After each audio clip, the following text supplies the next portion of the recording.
And I think I need you to be honest with yourselves and to be honest with the British public and to turn around to the British public and say, listen, the situation is fucked.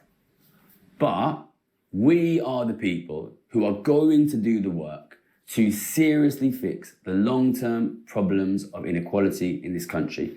And if you do that, I fucking promise I will work my tits off to make sure the British public believe you. If you can show me that you are serious in fixing the long-term problems of the fucking British public, then I will and I'll get every fucking influencer I know to do it as well. And listen, you know everyone hates you and you've got no fucking social media game at all. I get more views than fucking question time here. Give me serious work towards fixing the long-term problems in the medium term, and I will back you with every fucking political influencer on fucking YouTube and Instagram. Listen, I'm going to be very straight about the Makerfield by-election. If you're on Makerfield, I think you should vote for Labour. And I think you should vote for Andy Burnham. I can't promise you he'll give us anything on wealth taxes. Maybe he comes in and fucks us over, but it's a chance. Hello, I'm the Fourth Accountant. So I recently checked out a video by Gary Stevenson discussing the possibility of a wealth tax in the context of an expected by-election at the time of recording. So this is June 2026 in Makerfield, where the politician there has stepped down to make way for Andy Burnham, who is expected to make a leadership challenge against Keir Starmer, basically to become the leader of Labour, and then in a sense become Prime Minister of the UK until the next general election. So the reason I wanted to cover this video is because I did want to give my own views around what was being addressed in that video, because what Gary Stevenson is quite famous for in the UK and certainly around the world is his belief that wealth inequality is the biggest cause of decreasing living standards, and the way to address that is through a wealth tax. And for him, as reflected in a recent video he did with Gabriel Zucman, this is the biggest and existential issue that modern society faces, and is leading and creating other downstream issues that we're seeing that are also causing political tensions. And broadly speaking, I would be in agreement with this. However, as I say, there is this strong, or there had been this strong association with the Green Party. However, there does appear now to be a shift towards supporting Labour on the face of it, and more specifically endorsing Andy Burnham with respect to this by-election in Makerfield. So really what I wanted to share my thoughts on really is the context of this potential shift, and why to a certain degree I disagree with what Gary is doing actually. So let's dive into this, and I'll discuss a bit more my thoughts and why I believe there is a potential issue there that we should be taking into account.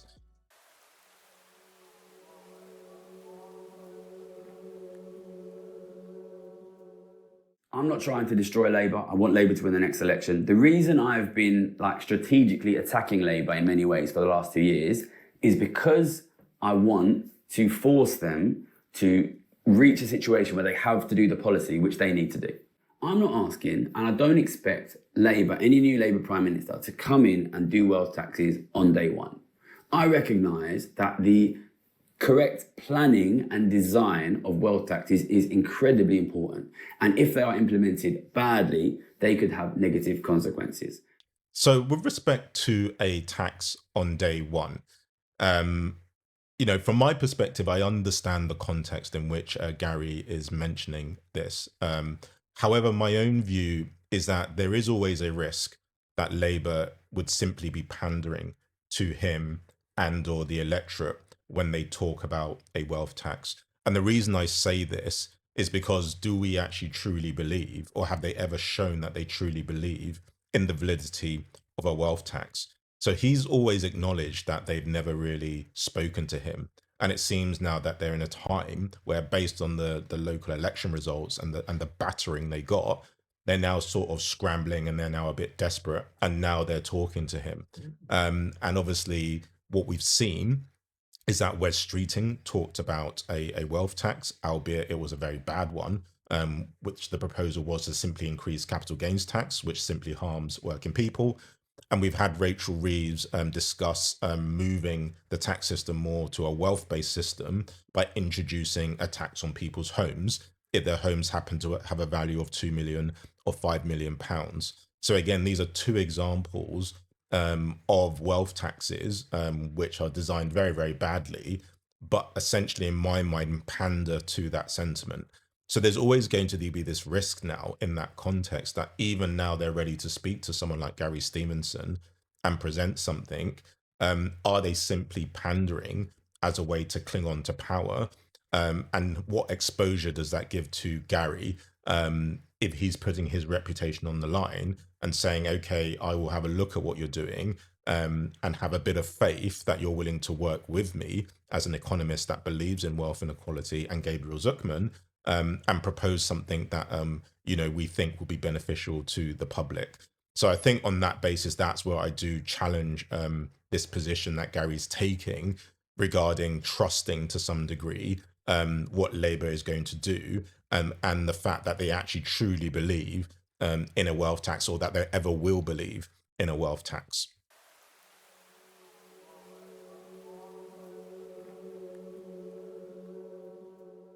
And what I've been telling these MPs is if they do this thing, if they create the team that can really, really do the analysis to make sure that this thing is perfectly designed, if I can talk to those guys, if I can look them in the eye, if I can see seriousness, then I will go out on my channels and I will tell everyone, finally, we have a government that is being serious about dealing with this problem of growing inequality.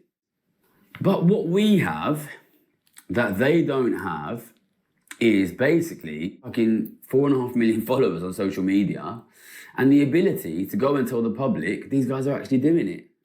I think the other thing I would also flag is that one of the things Gary has used as a bargaining chip is that he's always talked about his level of influence. So he has about 1.6 million YouTube subscribers, I'm being one of them.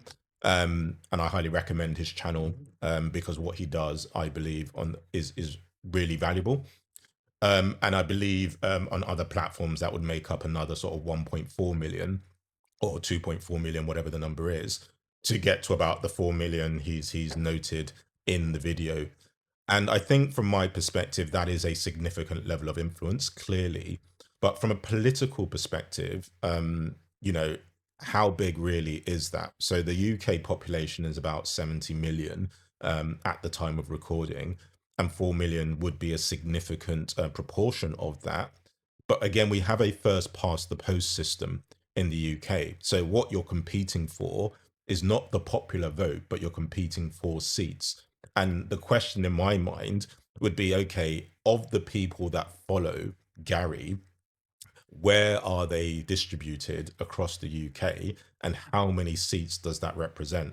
And I'm pretty certain that anyone in the Labour Party who Gary's appealing to would have done that analysis. And that may be part of the reason why they don't feel the need to actually engage him so far, right? And that is something we do need to consider, right? This level of influence that we think, or Gary thinks he may have, does he really have it? And does it translate to an electoral win? Because I think for me, with things like YouTube and the way the algorithm works, and things like whether you're social leaning or capitalist leaning, whether you believe in a wealth tax or whether you believe in lower taxes for all, these tend to be spaces that are quite polarizing, and often you find yourself in an echo chamber. I find, whether that be online or in communities where you meet people in person to discuss ideas. So although there'll be many people that Gary can influence, and those people he's influencing will influence other people, and he definitely has a lot of clout with respect to the influencer community, is he already speaking to people that already would have voted Labour or already would have voted the Greens? Because there's a reason why reform continue to have the traction they have, despite the fact they will never be willing to talk about a wealth tax. And I think for me, this is something else we do need to consider with respect to the level of influence that Gary could be expected to have, even if he is convinced by Labour, and even if Labour do show their seriousness regarding a wealth tax.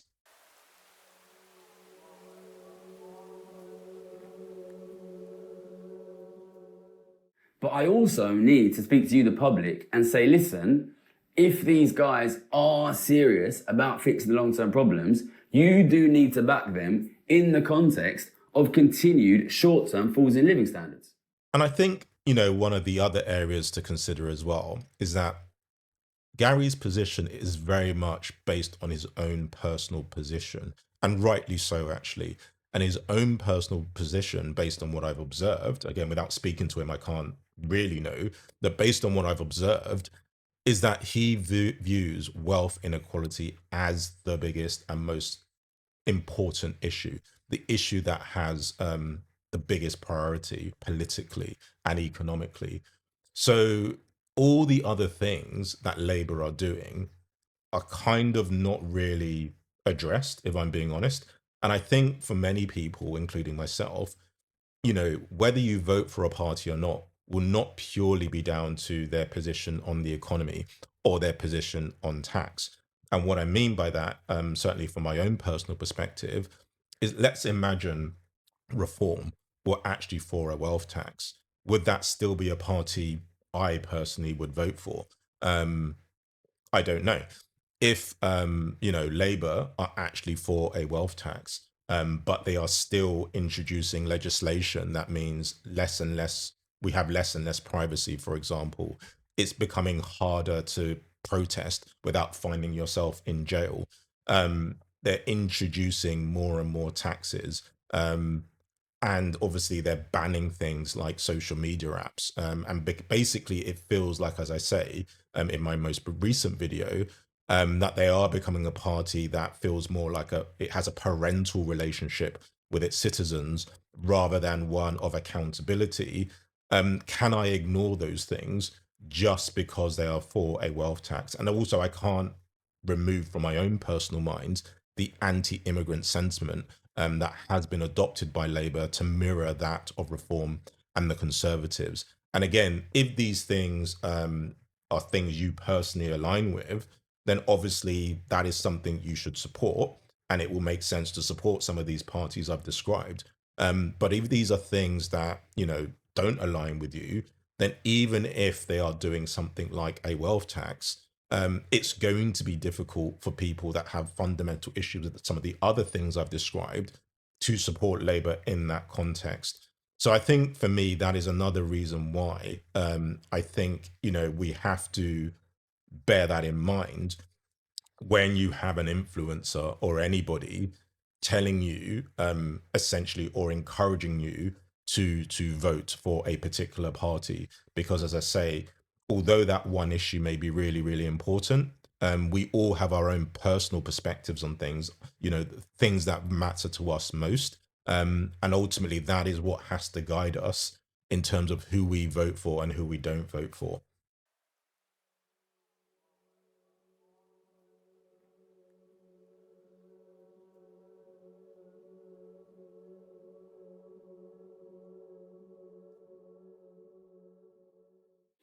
Listen, a chance of wealth taxes is better than no chance of wealth taxes. And, I would love for, somebody who is full-throated supporting wealth taxes, like Zach Polanski, to come in and win the next election, and then we have the wealth taxes. That's unlikely. Our best chance of getting this is Andy Burnham now. So why is Gary right, despite all the things I've said? And I think for me, this is why context and perspective, I think, is really, really important. So Gary is someone who is pragmatic and is a realist. And I think, as I've mentioned, the biggest issue for Gary is seeing movement and reform with respect to a wealth tax. And the quickest, most realistic path in a two-party system currently is to have a Labour government. So in that context, what he's doing essentially is a means to an end. If you fix the long-term problems, I will get you the support of the public. So he's always positioned himself as apolitical. He has openly endorsed the Green Party because, again, it serves his purposes. And now, in this particular situation, supporting Labour supports his purposes. So there isn't actually, in my mind, any contradiction or disloyalty in what is going on here. The key thing is that this is what matters to him. And my challenge would be, well, what matters to you? What matters to me? And are they aligned that closely, right? So when he talks about his influence and what he's going to instruct us to do, there is this implicit assumption that we all care about wealth tax as much as he cares about wealth tax. And that may be the case for many of that 4 million following, and it may not be the case for many of that 4 million following. And I think for me, that is ultimately the thing that has to be considered when thinking about, firstly, Gary's perspective and why, from his perspective, he is correct, whilst at the same time, from my own perspective, I can have issues or I have challenges in my own mind around what Gary is actually asking his followers to do with respect to who they're going to support.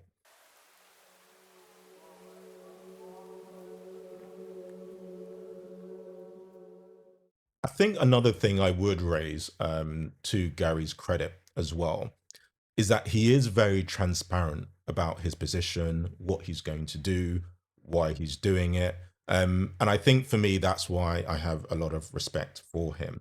So although I disagree with this positioning of promoting or endorsing a party on the belief that they are going to do a wealth tax when actually he has no way of holding them accountable, I think the fact that he has put himself out there, he's been very honest about what he's doing and why he's doing it, which makes it very, very clear in my own mind as to what his motivations are, I think deserves a lot of respect, because many people are not this open about their objectives and what they're trying to achieve and what their motivations are. And they don't give you the information you need to basically disagree if you choose to disagree or agree, right? You're never really truly informed. And I think for me, that is what is very admirable around somebody like Gary Stevenson. So whether you love him or you loathe him, he is the kind of person, in my view, based on what I've observed, that you certainly know where you stand with him. And I think for me, that is kind of more of what I want to see online, and that's more what I want to see in person. So I think on that note, we do have to, in my opinion, give people like Gary Stevenson a lot of credit in that regard.